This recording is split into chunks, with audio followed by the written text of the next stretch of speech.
contextualizarlos, ¿sí? Estrictamente al contexto nacional. Me refiero que debemos contextualizarlo a Bolivia, a nuestro país. Por eso el video que les he dejado en el Teams, ¿ya?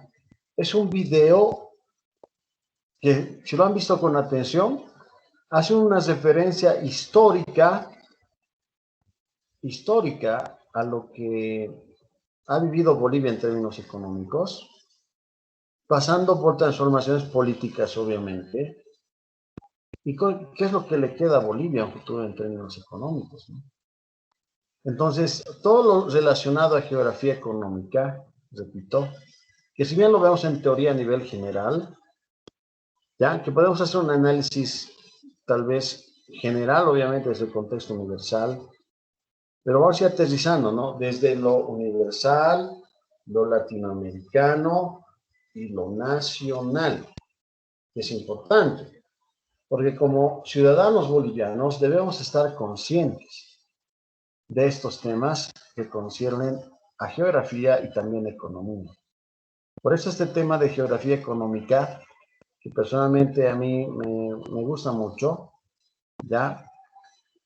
Más allá de verlo como una materia que hay que aprobar, en el caso de ustedes, tienen que verlo como algo que les ayude a conocer más su país, de ser más críticos en relación a lo que tiene Bolivia, ¿ya? Bien, entonces voy a proceder, con el permiso de todos ustedes, estudiantes del quinto de secundaria de nuestra querida unidad educativa del ejército, voy a proceder a compartir pantalla.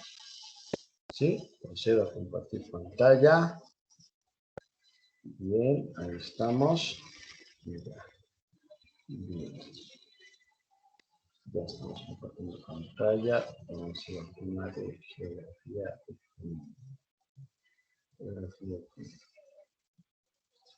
Bien. A ver, estábamos viendo la última clase a estos recursos, ¿no? Los recursos naturales, renovables, no renovables, inagotables. En el contexto mundial, ¿sí? Estos recursos naturales se constituyen en la esencia de la riqueza de los países. ¿Por qué? Porque cuando un país es consciente de los recursos naturales que tiene. Profe, Hola, dime. nos quedamos en el concepto de geografía económica, profe. Pucha, ya, entonces un poquito más otras. Gracias, te agradezco mucho. Aquí hemos quedado entonces, ¿no? Ya, Sí, bien, profe. bien, gracias. A ver, pero no quiero terminar, no me quiero quedar a medias con el concepto, ¿sí? Cuando un país es consciente de los recursos económicos que tiene, los recursos naturales antes, ¿sí? Entonces ese país tiene las posibilidades de desarrollar. Y si se dan cuenta, no todos los países tienen los mismos recursos naturales. Pero así tengan muchos o tengan pocos, ¿dónde está la diferencia? En el aprovechamiento que se haga de estos recursos. Entonces, en geografía económica, ya entrando y continuando con el tema, ¿sí? Vamos a entender a la geografía económica como la disciplina dentro de la geografía que va a relacionar las actividades económicas del mundo, específicamente entre lo que es el consumo y la producción, ¿ya? Con lugares específicos, ¿no? Donde se van a llevar a cabo en todo el planeta y vamos a ir aterrizando hasta nuestro país, como les decía, ¿no?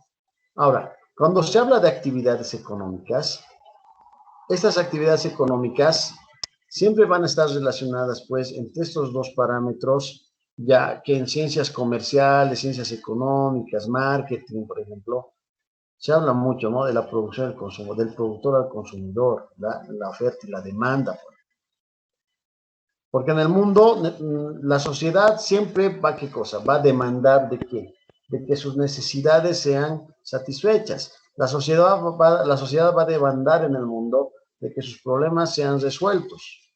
Ahí está la demanda. ¿Y qué hace entonces en estos términos la producción? La producción va a ofrecer, va a ofertar, ¿no? Productos que va a producir. ¿Me dan cuenta? ¿Para qué? Para que la sociedad vea satisfechas sus necesidades. ¿no? Y esta relación entre consumo y producción y consumo, oferta y demanda, que estamos viendo ahorita, ¿sí? En todo el mundo, no serían nada, por ejemplo, sin actividades comerciales. ¿Por qué? Porque hay tres parámetros muy importantes, ¿no? Dentro de lo que es, por ejemplo, el análisis económico, ¿sí? Y que obviamente se van estudiando con mayor profundidad en carreras ya específicas de economía, ingeniería comercial, ¿no? Marketing, lo que les decía, ¿no? Administración de empresas, economía. Tal vez alguien de ustedes va a decidir estudiar algo de eso, ¿no? Eso es muy interesante, ¿ya? Pero la relación, por ejemplo, entre producción, o tres pilares fundamentales, ¿no? Producción, transformación y comercialización. La producción principalmente que van a ser productos extraídos directamente de la naturaleza, la producción. ¿Se dan cuenta? Por ejemplo, la agricultura. O la producción de los derivados, por ejemplo, de animales que van a ser criados en la ganadería. Derivados de la vaca, por ejemplo. De todo tipo de ganado que se pueda criar, ¿no? Que se pueda hacer crecer. Y que obviamente se aproveche no solamente su carne, sino también de su cuero, todo, ¿no? Entonces ahí está la producción, directamente de la naturaleza. Ahora, ¿cuál es la transformación? La transformación, ¿ya? Es en darle un valor agregado a eso que se produce. Por ejemplo, si en el campo se producen tomates, porque obviamente la sociedad demanda tomates para sus ensaladas, digamos, pero esos tomates llevados a la industria, a la fábrica, pueden adquirir un valor agregado distinto, ¿no? Salsa de tomate, ¿no? Ya enlatado, embotellado, como ustedes hayan visto en el mercado, el famoso ketchup, ¿no? Entonces está el valor agregado, se está transformando. La materia prima que sale directamente de la producción de la naturaleza, esa materia prima se la transforma en las fábricas. Por ejemplo, el tomate, ¿no? Tomate, salsa de tomate. Luego de la transformación viene la comercialización. Y la comercialización es, pues, la esencia de toda actividad económica. ¿Por qué? Porque si no se comercializa, no hay movimiento de capital. Si no se comercializa, la ley de oferta y la demanda no tendría sentido de ser. Por eso, en base a estrategias de comercialización, ¿ya? De ventas, estrategias de marketing, es que estos productos ya transformados llegan a los mercados, a los supermercados, a las ferias, y obviamente están a la disposición del consumidor, de la sociedad que demanda eso para su alimentación. Ahora, obviamente, va a haber productos que no van a pasar por el segundo paso de transformación. Directamente pueden ir de la producción a la comercialización, como es el caso, pues, de las verduras, ¿no? De las frutas, que no han pasado por el paso de transformación, porque directamente de la cosecha se los ha llevado a los mercados. ¿Se dan cuenta? Por eso puedes encontrar papa, puedes encontrar tomate, zanahoria, ¿no? Puedes encontrar fruta, manzana, uva, directamente. No ha pasado por ese proceso de transformación. También. ¿Se dan cuenta? Entonces, la geografía económica toma muy en cuenta estos procesos. Uno, ¿por qué? Porque hablando de geografía, la geografía, ¿sí? Va a ubicar específicamente en qué sectores del mundo, del continente, del país, del departamento, de la ciudad, se van desarrollando, ¿no? Se va desarrollando este proceso de producción, de transformación y de comercialización. ¿Se dan cuenta? Y en términos económicos, bueno, pues, como ya les decía en la anterior clase, ¿sí? La administración de los recursos, obviamente el flujo de capital, un mercado activo, ¿sí? La dinámica económica, hasta llegar a otros aspectos inclusive más grandes que podrían llevarnos hasta inclusive ver la parte del comercio exterior, la importación, exportación, es bastante grande, es bastante grande. Ahora, para comprender mejor también a la geografía económica, ya en el segundo punto, ¿sí? Se tienen que tomar en cuenta, pues, algunos problemas que de a poco se han ido volviendo muy importantes, como por ejemplo los problemas ambientales, ¿no?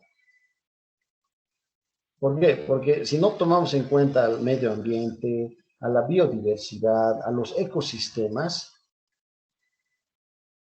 la actividad económica o las actividades económicas en el mundo se verían truncadas, ¿no? Se verían muy afectadas, como es lo que está pasando en la actualidad, ¿no? Con los tipos de contaminación que se están dando, el tema de la basura, por ejemplo, ¿no? Que hace mucho daño a la naturaleza, siendo la naturaleza la que provee, ¿no? La que va a proveer de materias primas, la que va a proveer de qué? De alimentación a una población mundial que va creciendo de manera acelerada a la par de una contaminación ambiental que también va creciendo de manera acelerada, ¿no? Es muy triste ver cómo, por ejemplo, el tema del agua se va contaminando, el tema del aire, ¿no? Eso vamos a ir viendo más adelante, ¿no? Entonces, esto para entender más, un poquito mejor, sí, más a fondo, lo que es la geografía económica y cuáles son los objetos de estudio de la geografía económica en esas relaciones económicas, ¿sí? De actividades económicas entre todos los integrantes de un contexto determinado, llámese mundo, llámese continente, llámese país, llámese departamento, llámese ciudad. ¿Sí? Ahora, a ver, vamos a pedir la participación de algunos de ustedes. A ver, Caterín Guarachi. Hola, Caterín. Hola, Caterín. ¿Estás ahí? Sí, profe, buen día, aquí. Hola, hola, Caterín, buen día. A ver, por favor, Caterín, quisiera que leas el primer punto de la imagen que tienes al frente. A ver. Está bien, profe.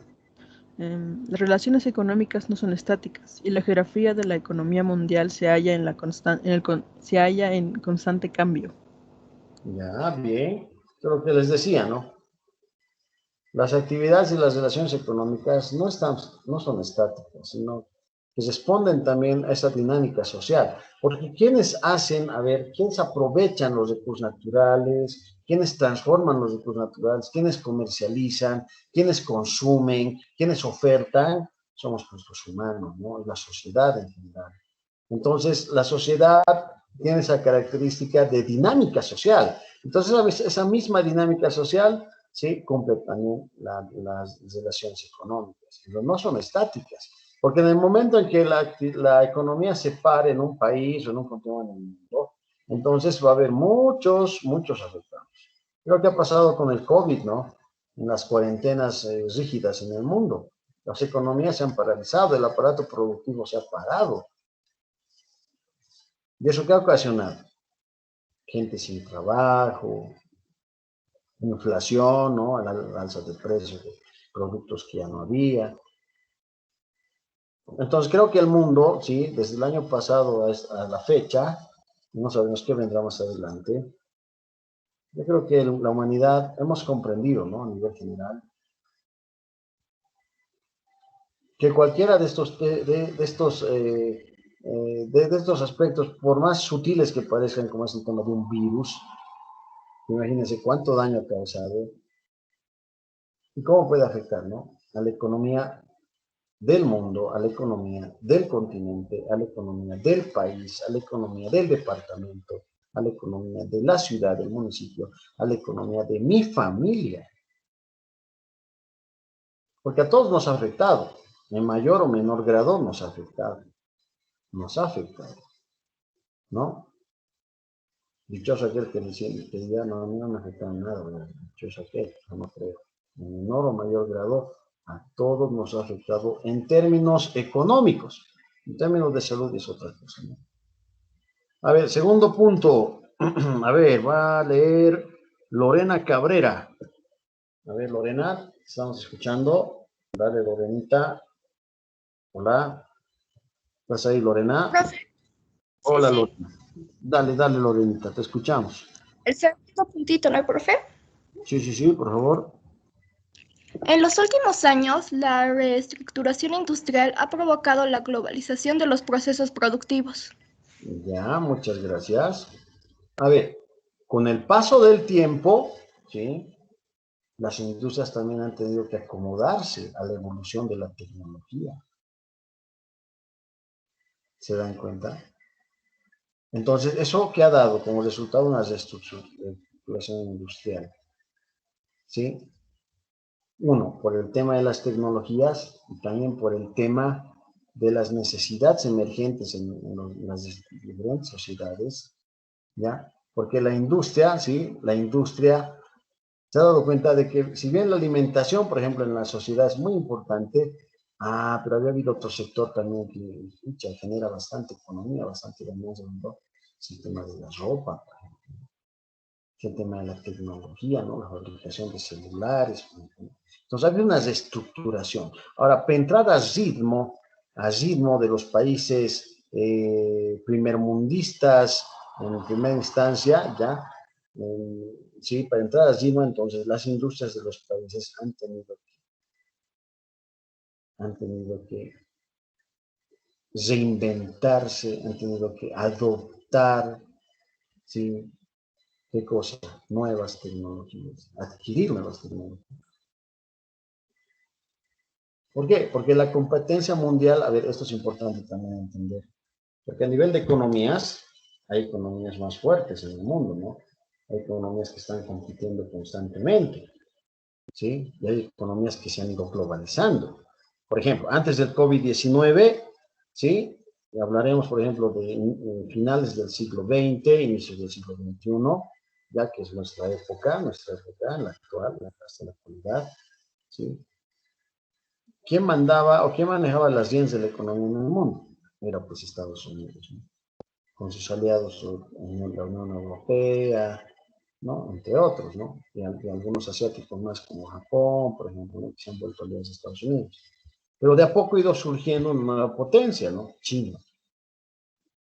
Y de ahí ha ido haciendo competencia a Estados Unidos y a todos sus aliados, ¿no? Desde tecnología de punta, ¿sí? A nivel de servicios informáticos, por ejemplo, hasta la tecnología en maquinaria agrícola, maquinaria eh, pesada, ¿no? Para la minería, ¿no? Incluso la industria automotor, estoy dando algunos ejemplos nada más, ¿no? Entonces, la competencia, por ejemplo, entre la economía china y la economía norteamericana se ha vuelto una guerra, ¿no? Que para muchos economistas, sí, era una tercera guerra mundial. Obviamente no nos damos cuenta, ¿no? ¿Por qué? Porque simplemente nos ven como consumistas, ¿no? Y al ser consumistas, los grandes consumidores, entonces vamos, por la necesidad que tenemos, vamos a estar adquiriendo todo lo que nos ofrezca el mercado, digamos. Entonces todo esto se ha ido globalizando. Ahora otro factor, ya relacionado a esto, ya, que más allá de la necesidad propia de sobrevivencia del ser humano, está pues el estar a la moda, ¿no? La moda, ¿sí? La propaganda, ¿no? El marketing. Nos han vuelto consumistas. ¿Se dan cuenta? Entonces, estos parámetros, ya que hacía grandes rasgos, estoy tocando ahorita en este inicio de este tema, en el inicio de este tema, ya, nos dan a entender de que ya no son solamente fenómenos que van a pasar en un solo país, ni siquiera en un solo continente. Se globalizan, se vuelven mundiales, mundiales. Y si uno quiere estar a la par de los países industrializados, entonces, ¿qué tiene que hacer? Reestructurar sus industrias, ¿no? Adquirir nuevas tecnologías, ¿no? Imitando a esos procesos productivos globalizados de esas grandes potencias, ¿no? El caso de China, por ejemplo, es bien interesante, ¿no? Porque los chinos no se han vuelto, pues, así un país poderoso, ¿no? Primermundista de la noche a la mañana, ¿no? El proceso de China, y lo pueden, si quieren googlear o lo pueden buscar en YouTube algún video, ¿ya? comienza desde la Revolución China, ¿no? Con Mao Zedong, durante la Guerra Fría.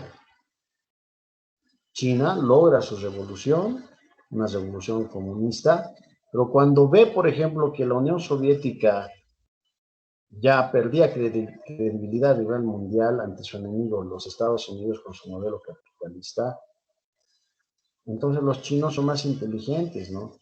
¿Y qué hacen? En economía aceptan al capitalismo, siendo comunistas, imagínense. Pero en su política económica aceptan al capitalismo. Y con la política económica que van a comenzar a implementar en su país, lo que van a hacer los chinos es primero, aprender de las grandes industrias europeas, norteamericanas, aprender. Segundo, capacitar, fortalecer en educación, ¿no? Académicamente, en habilidades, competencias también, a su capital humano. Ejemplo, a ver, les voy a dar un ejemplo bien interesante de China, que tiene que ver con el segundo punto. Pero espero que me estén entendiendo, ¿no?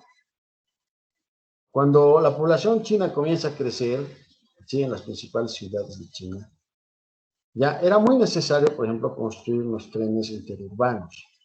Esos trenes, lo ven, que pasan por las ciudades, ¿no? Que conectan unas zonas alejadas con otras zonas, ¿no ve? O el metro también le llaman. Entonces, ¿qué han hecho los chinos? El gobierno chino contrata a la empresa alemana Lufthansa. ¿Para qué? Para que obviamente provea de toda la tecnología que necesitaba, ¿no? Para estos trenes. Era un contrato millonario, multimillonario, o sea, que dicen los alemanes, ¿no? Pero ¿cuáles eran las condiciones de China? China iba a pagar lo que pedía Lufthansa. Pero le pone condiciones, ¿no? Primera condición, que todos sus especialistas, incluida toda la materia prima que necesiten, la fabricación de los vagones, ¿no? Las rieles, toda la parte de la ingeniería, porque obviamente esto es un proyecto grande, ¿no? Grande, de millones de dólares. Toda esa parte logística tiene que estar en China. No pueden hacer en Alemania y llevar de Alemania a China, no. Tiene que estar, o sea, tienen que fabricar en China. Primera condición. Segunda condición, que Lufthansa, ¿sí?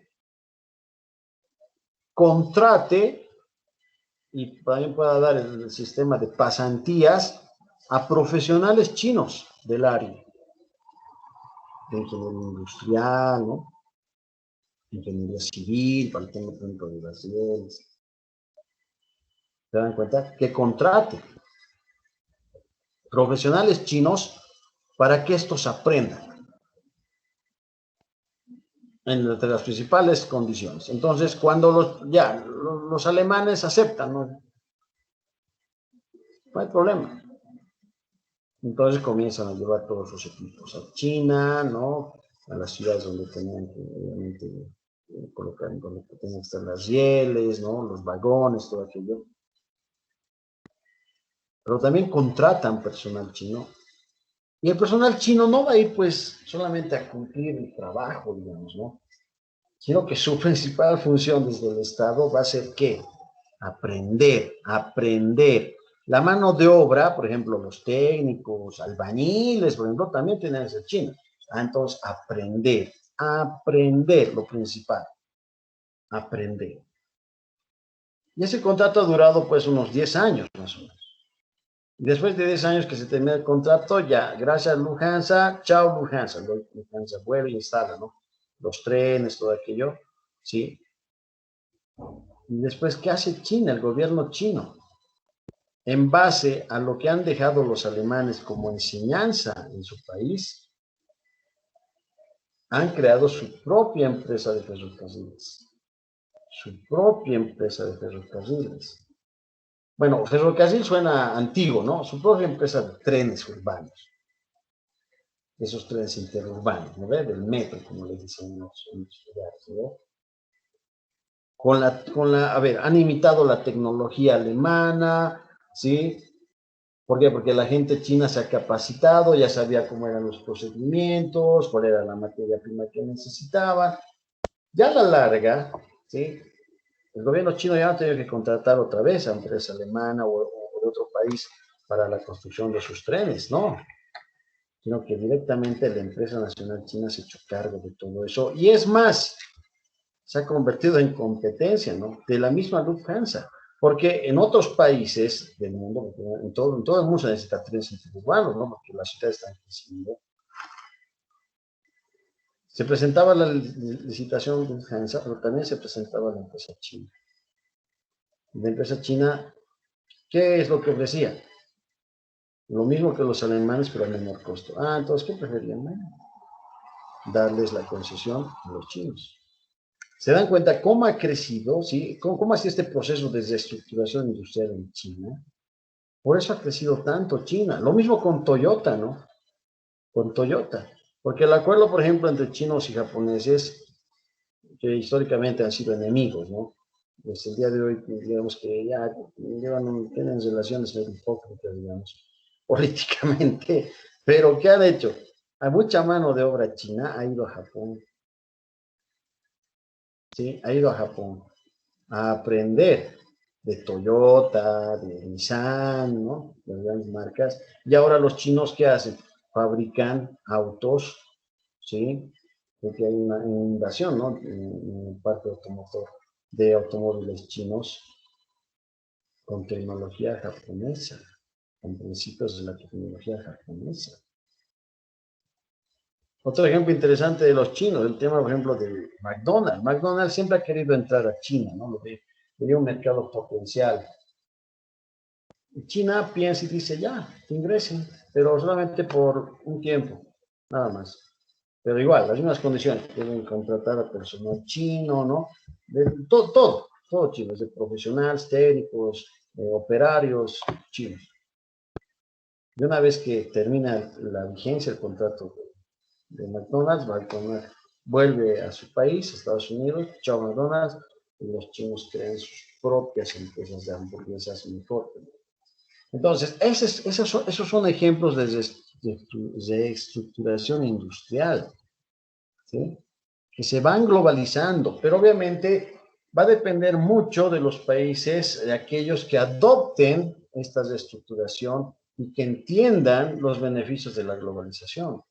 Porque también se ha satanizado la globalización, ¿no? Es mala la globalización, ¿no? El libre mercado y todo aquello. Pero no es tanto así, sino que hay que saber manejar. Y los chinos han sido y siguen siendo un gran ejemplo al respecto.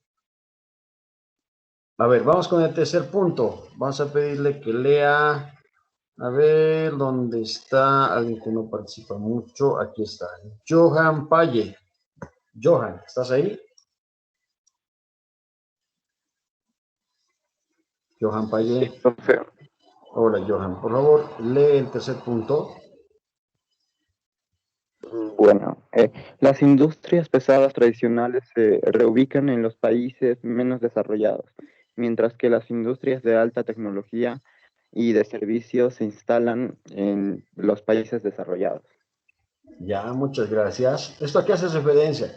Que hay países que siguen manejando sus industrias o sus actividades económicas ya desde las primarias, terciarias o secundarias y terciarias a lo antiguo, ¿no? A ver, un ejemplo les voy a dar. En el caso, por ejemplo, del trabajo en la tierra para la agricultura, sí, países donde se sigue utilizando, por ejemplo, a 2 toros para poder arar la tierra, abrir los surcos para sembrar, ya es pues arcaico, ¿no? Ya es antiguo. En el país industrializados ya pues llegó tecnología, ¿no? Tractores que abren, ¿no? Los surcos, lo hacen en menos tiempo que lo haría, por ejemplo, un par de toros, ¿se dan cuenta? Entonces, a eso se refiere, ¿no? Pues qué importante la tecnología. Y quienes han comenzado a desarrollar este tipo de tecnología, los países desarrollados. Los países desarrollados. Y lo interesante es que esta tecnología no se la han quedado para ellos, porque en el sentido más, digamos, más interesante de lo que es el libre mercado, esta tecnología está a disposición de todo aquel que tenga la capacidad económica de adquirirla, ¿no? En el sentido de los países, por ejemplo. Pues son el país que invierte en sus actividades económicas ya nacionales y el aprovechamiento de sus recursos naturales, ¿sí? Ya sea como parte del Estado o también fomentando a la empresa privada. Es un país que va a pasar pues, al desarrollo. ¿Se dan cuenta? Pero países que se quedan en el pasado, ¿no? Se quedan con procedimientos anticuados, como que les explicaba en el trabajo de la tierra, ¿no? ¿No? ¿Por qué? Porque el mundo, a medida que se va globalizando mucho más, va desarrollando también mayor tecnología, ¿no? ¿Sí? Mayor tecnología. Y eso es algo muy importante para nosotros. ¿Sí? Entonces, estos 3 puntos que nos ayudan a comprender mejor, ¿sí? A la importancia de la geografía económica, ¿no? Ahora, ¿cómo estamos en Bolivia? Bueno, a ver, vamos a ir relacionando con lo que ustedes han visto en el video, ¿no? ¿Cómo está Bolivia en términos de economía? ¿Cómo está en términos de geografía económica? ¿Será un país que no tiene recursos? ¿Será un país que está aprovechando los recursos que tiene? ¿Será un país que se está viendo más afectado por las cuestiones políticas y sociales, dejando de lado el aprovechamiento de sus recursos naturales? ¿Será un país que está en vías del desarrollo? ¿Será un país que continúa en el subdesarrollo? Son preguntitas que tenemos que ir respondiendo. Sí, que tenemos que ir respondiendo. Y que obviamente ustedes ya tienen una noción, ya tienen una posición, porque necesito un ensayo, ¿verdad? Un ensayo. Pero quisiera escucharles también, ¿sí? A medida que voy avanzando, quisiera escucharles también en relación a ver, en lo que han escrito, no es algo que me digan el título, los ensayos, sino que puedan aportar la explicación con el análisis que han realizado. Sí, que es importante, es importante. Obviamente voy a leer, ¿no? Sus ensayos, pero aquí es donde tienen que expresarse, ¿ya? Ahora, si hablamos de recursos naturales, los recursos naturales son la esencia, pues, de las actividades económicas. Los recursos naturales están, ¿dónde? Están ubicados geográficamente, ya, en lugares específicos en el mundo, ¿no? Ahora, ¿cuáles son los recursos naturales que hemos conocido tradicionalmente desde que tenemos uso de razón y hemos entrado al colegio? Los renovables, los no renovables, que eran los dos únicos, digamos, pero en este último tiempo ya se habla mucho de los recursos permanentes o inagotables. Y hay que también hacer una crítica al respecto, ¿no? Porque tan inagotables y tan permanentes ya no son tampoco, ¿no? Y vamos viendo en el transcurso de los siguientes puntos, ¿no? Ahora, ¿cuáles son los recursos naturales renovables? Aquellos que, obviamente, una vez utilizados, extraídos, vuelven a formarse, pueden volver a nacer, ¿sí? Obviamente que deben tener cuidados adecuados, ¿no? Entonces, lo más importante de los recursos renovables es que pueden mantenerse durante el tiempo, ¿sí? Inclusive pueden aumentar, ¿sí? En el caso, por ejemplo, de la flora, la fauna, ¿ya? Que son los más grandes, digamos, recursos renovables, ¿sí? Pero que también no se puede ya generalizar totalmente, ¿no? ¿Por qué? Porque hay especies animales y vegetales que están en peligro de extinción. Y por diferentes factores, ¿no? Por factores climáticos, por factores inclusive por la intervención del hombre, en el caso, por ejemplo, de la explotación, la explotación forestal indiscriminada, en el caso, por ejemplo, de la caza indiscriminada de especies, ¿se dan cuenta? Pero a pesar de esa crisis, plantas y animales todavía son considerados recursos renovables. ¿Se dan cuenta? Todavía son.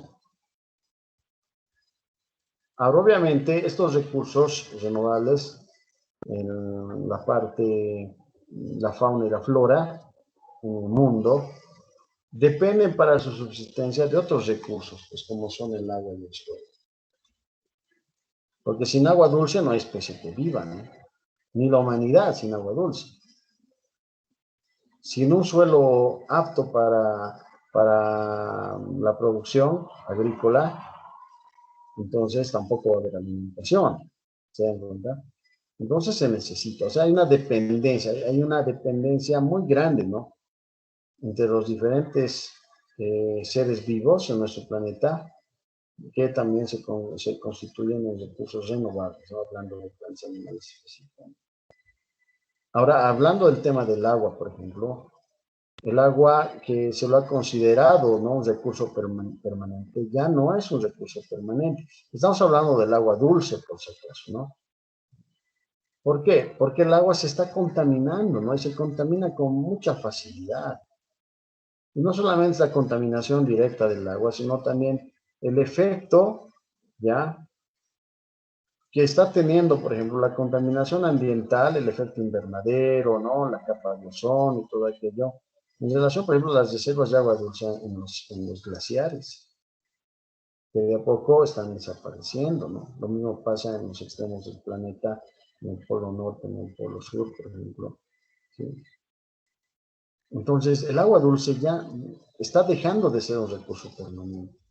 No digo que esté escaso, tenemos todavía buenas reservas, pero si no va a existir, por ejemplo, una parte de la conciencia humana para poder reducir los índices de contaminación, entonces en el tiempo no va a ser sostenible este recurso.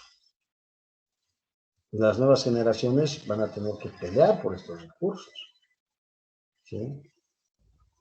Entonces hay que ir viendo, ¿no? Y ser críticos. El agua ya no es un recurso permanente, ya no es, está dejando de ser un recurso permanente con el paso del tiempo. Pero seguimos teniendo recursos renovables, y eso es muy importante. Y aquí vamos a ir viendo otros ejemplos, ¿no? En el mundo, como el mar Aral, por ejemplo, que de a poco se ha ido secando, ¿no? Y ha reducido su caudal de agua.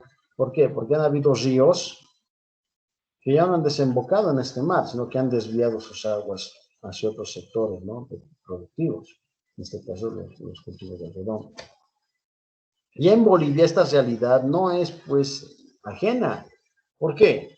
Porque, por ejemplo, el lago Poopó, que bien se ve en los mapas de Bolivia, se ha secado.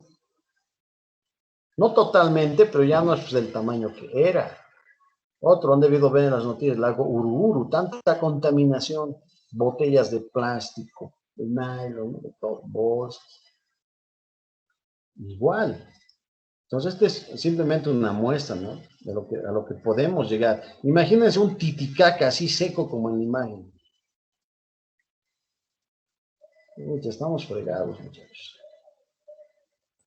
Estamos fregados, no solamente porque ya no va a haber, digamos, el aprovechamiento de la fauna acuática que hay en el lago, sino más que todo porque también va a afectar a la humanidad bastante, porque el lago le da un equilibrio al ecosistema, ¿no?, y hace que los terrenos también sean fértiles, pero si se seca, hasta la productividad de la tierra va a ser afectada. ¿Se dan cuenta? Entonces, tanto el suelo como el agua necesitan muchos cuidados. En el caso, por ejemplo, de la siembra, la cosecha, ya hay que hacer pues un cultivo alternativo, digamos, ¿ya? Porque ¿dónde más se produce? No es en las ciudades, no es en el campo. Pero si en el campo, por ejemplo, se va a sembrar constantemente productos que extraen los nutrientes de la tierra en gran cantidad, como por ejemplo los cultivos como el trigo, ¿no?, que agotan a la tierra, o la coca, por ejemplo, los yungas. Entonces, no, pues la tierra pierde su fertilidad y se va a comenzar a erosionar. Entonces, lo recomendable, ¿qué es? Intercalar, ¿no? Alternar cultivos, ¿sí? 6 meses un producto que absorba mucho la energía de la tierra, y otros 6 meses un producto que no sea tan absorbente, ¿no?, como por ejemplo la cebada. Y esto se está cumpliendo, ¿no? Se está cumpliendo. Realmente el mismo productor, el agricultor campesino sabe de esta importancia, ¿no? Porque tampoco va a permitir que su tierra se erosione. Bien, creo que ya es hora, ¿no? Creo que ya es hora, entonces vamos a quedar aquí. Ya me van a hacer recuerdo, por favor, dónde estamos quedando, ¿sí? Y voy a detener la grabación. Noelia, veo tu manito levantada. ¿Querías decir algo? Hola, Noelia.